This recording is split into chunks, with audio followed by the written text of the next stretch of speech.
बहुत पुराने समय से शादियों समारोहों में पार्टियों में एक चलन आ रहा है लौंडा नाच का। जब शादी समारोह में पार्टियों में बैंड बाजे या डीजे की धुन पे नाच होता है और जो नाचने वाले लोग होते हैं उसमें लड़कियां होती है या तो हिजड़े होते हैं या फिर लड़के लड़की बन के डांस करते हैं। लड़की बन के मतलब लड़कियों की तरह मेकअप करके, यानी कि लड़कियों की तरह दिखने की कोशिश करते हैं और शादी ब्याह में पार्टियों में डांस करते हैं और अपने लटके झटकों से लोगों को रिझाते हैं और थोड़ा बहुत रुपए पैसे कमाते हैं और उन पैसों से अपना और अपने परिवार का खर्च चलाते हैं। इसी तरह से दो लड़के एक शादी समारोह में लड़की बन के डांस कर रहे थे तो शादी में आए दो मेहमानों से उनकी दोस्ती हो जाती है और दोस्ती फिर प्यार में बदल जाता है और फिर दो कत्ल हो जाते हैं। आदाब, नमस्कार, गुड इवनिंग, सत श्री अकाल। आप तमाम लोगों का स्वागत है स्टोरी नेशन के कहानी के इस एपिसोड में। उम्मीद है सारी फैमिली अच्छी होगी, अपना और अपनों का ख्याल रख रही होगी। आज की कहानी शुरू करने से पहले आप लोगों से एक छोटी सी गुजारिश है, एक छोटी सी रिक्वेस्ट है कि अगर आप लोग चैनल पे नए हैं तो चैनल को सब्सक्राइब कीजिएगा, वीडियो को लाइक और शेयर कीजिएगा। आज की जो सच्ची घटना मैं आपको सुनाने जा रहा हूँ वो सच्ची घटना मेरठ के खरखौदा इलाके में बुलंदशहर की है। यहाँ पे दो दोस्त रहते हैं, एक का नाम दीपक उर्फ मोंटी होता है और दूसरे का नाम मनोज रहता है। इन दोनों को बचपन से ही लड़कियों की तरह डांस करने का शौक था और मोंटी और मनोज जैसे जैसे बड़े होते गए वैसे वैसे इन दोनों का शौक भी बढ़ता गया। शुरू में ये दोनों शौकिया डांस किया करते थे, फिर डांस करते करते इन लोगों को इनाम के रूप में जब पैसे मिलने लगे तब ये लोग शादी समारोह या पार्टियों में रुपए पैसे लेकर डांस करना शुरू कर दिया। जैसे जैसे वक्त गुजरने लगा वैसे वैसे इन दोनों के पास पार्टियों में, शादी समारोहों में बुकिंग की भरमार होने लगी। ऐसे ही एक डांस पार्टी में इन दोनों की मुलाकात अंकुश और नवीन से हो जाती है। उसके बाद इन चारों की आपस में दोस्ती हो जाती है और ये चारों आपस में अपना अपना मोबाइल नंबर शेयर कर लेते हैं और आपस में बातचीत का सिलसिला शुरू हो जाता है। मोंटी से अंकुश बात किया करता था और मनोज से नवीन बात किया करता था। जहाँ भी मोंटी और मनोज की डांस पार्टी होती थी वहाँ वहाँ अंकुश और नवीन साथ साथ जाते थे। ऐसे ही बात करते और साथ रहते इन चारों को आपस में प्यार हो जाता है, यानी कि मोंटी को अंकुश से और मनोज को नवीन से प्यार हो जाता है। और जब प्यार हो जाता है तो फिर ये एक दूसरे के साथ समय बिताने लगते हैं, वक्त बिताने लगते हैं। और ऐसे ही एक दिन मोंटी का अंकुश के साथ और मनोज का नवीन के साथ शारीरिक संबंध बन जाता है, यानी कि अप्राकृतिक संबंध बना लेते हैं। इसके बाद इन दोनों का जब भी मन करता था, जब भी इच्छा होती थी, ये लोग आपस में संबंध बना लेते थे। और जब संबंध बना रहे होते थे तो ये जो मोंटी और मनोज होता है ये लोग अपने मोबाइल से उस समय का वीडियो भी बना लिया करते थे। इधर अंकुश और नवीन के घर पे शादी के रिश्ते आने लगते हैं। हर माँ बाप की इच्छा होती है बेटे का घर बस जाए और घर में बहू आ जाएगी, क्योंकि इन दोनों की भी शादी की उम्र हो चुकी थी, उस लायक हो चुके थे। इनकी उम्र 22-24 साल हो चुके थे तो घर वाले भी चाहते थे कि इनकी जल्द से जल्द शादी हो जाए ताकि अपनी जिम्मेदारी से मुक्त हो जाए। यही सोचकर अंकुश और नवीन के घर वाले इनकी शादी फिक्स कर देते हैं। अब जैसे ही इनकी शादी फिक्स होती है तो मोंटी और मनोज को इसकी खबर हो जाती है। तब ये लोग अंकुश और नवीन को एक दिन मिलने के लिए बुलाते हैं। तब अंकुश और नवीन बताए हुए स्थान पर मिलने के लिए पहुंच जाते हैं।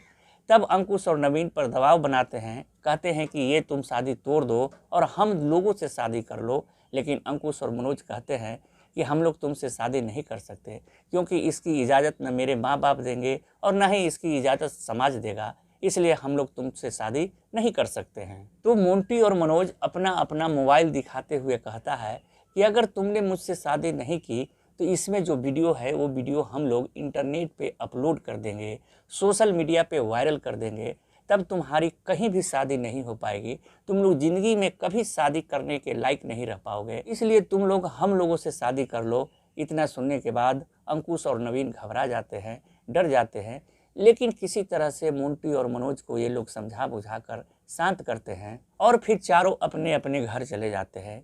इसके बाद भी मोंटी और मनोज हमेशा फ़ोन पे धमकी देते रहते हैं कि तुम लोग अगर मुझसे शादी नहीं किए तो तुम लोगों का वीडियो वायरल कर देंगे, तुम लोग समाज में कहीं भी मुंह दिखाने के लायक नहीं रहोगे, तुम लोगों की ज़िंदगी बर्बाद कर देंगे। जब इस तरह की धमकी इन लोगों को मिल रही थी तो अंकुश और नवीन इन लोगों की धमकियों से परेशान हो जाते हैं, तंग आ जाते हैं।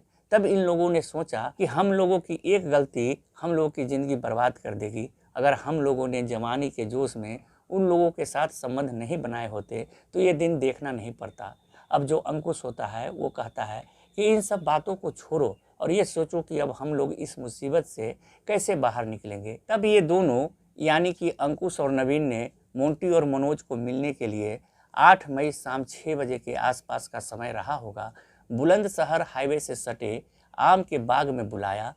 यहाँ पहले इन दोनों ने मोंटी और मनोज को समझाने की कोशिश की, लेकिन मोंटी और मनोज किसी भी तरह से मानने को तैयार नहीं थे, अपनी जिद में अड़े हुए थे। अब इसी बात को लेकर इन चारों में बहस शुरू हो जाता है और इस बहस के दौरान अंकुश और नवीन को गुस्सा आ जाता है तो बेल्ट से गला घोंटकर दोनों का कत्ल कर देते हैं। हत्या करने के बाद ये लोग फरार हो जाते हैं, भाग जाते हैं। अब बुलंदशहर हाईवे से सटा जो आम का बगीचा था, वहाँ से गुजरते किसी राहगीर की नज़र पड़ जाती है और वह पुलिस को सूचना दे देता है। पुलिस सूचना पाते ही अपने दल बल के साथ मौके पर पहुंचती है, साथ ही पुलिस के आला अफसर भी पहुंच जाते हैं। तो अब जैसे ये खबर फैलती है कि 2 युवक की लाश पड़ी हुई है, अब जिस को यह खबर मिलती है तो लोगों की भीड़ लग जाती है।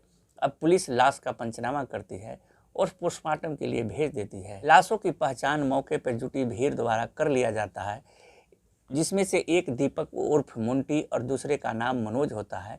ये दोनों शादी पार्टियों में लड़की बन के डांस किया करते थे। अब पुलिस के सामने सबसे बड़ा सवाल यह था कि इन दोनों की हत्या किसने की, क्यों की, ये दोनों आम के बगीचे में क्या करने आए थे। पुलिस को कुछ समझ में नहीं आ रहा था। पुलिस इन्हीं सवालों में उलझी थी कि तभी 2 युवकों के परिजन भी थाने पहुंच जाते हैं। परिजनों की शिकायत पर केस दर्ज किया जाता है और तफ्तीश के लिए पुलिस की टीमों का गठन किया जाता है।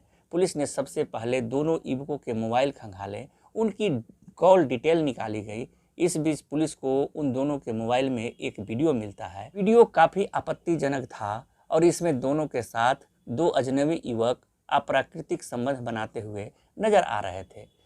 पुलिस को इस केस में पहला सुराग मिल गया था। दोनों अजनबी युवकों के बारे में परिजनों से पूछताछ हुई तो कहानी धीरे धीरे पुलिस के समझ में आने लगी। अब पुलिस ने इन दोनों युवकों की तलाश में जुट गई। मुखबिरों को एक्टिव कर दिया गया और कुछ ही घंटों बाद अंकुश और नवीन नाम के जो 2 युवक थे पुलिस की हिरासत में आ जाते हैं। दोनों को उनका वो वीडियो दिखाया जाता है और पूछा जाता है कि आखिरकार मामला क्या है। थोड़ी सी सख्ती करते ही दोनों टूट जाते हैं और उसके बाद वो अपनी पूरी कहानी पुलिस के सामने बयां करते हैं। और जब ये कहानी अखबारों के माध्यम से, सोशल मीडिया के माध्यम से लोगों को जब पता चलती है तो लोगों को सुनकर यकीन नहीं हो रहा था, विश्वास नहीं हो रहा था कि आखिर ऐसा कैसे हो सकता है। पुलिस ने इस मर्डर केस को मात्र 24 घंटे के अंदर में सुलझा लिया। इस कहानी को सुनाने का मकसद किसी को नुकसान पहुंचाना नहीं है, किसी को तकलीफ देना नहीं है, बल्कि आप लोगों को जागरूक करना है, आपको सचेत करना है। आप लोग अपना ख्याल रखें, सुरक्षित रहें। तो मिलते हैं कल एक और नई कहानी के साथ। तब तक के लिए जय हिंद, जय भारत।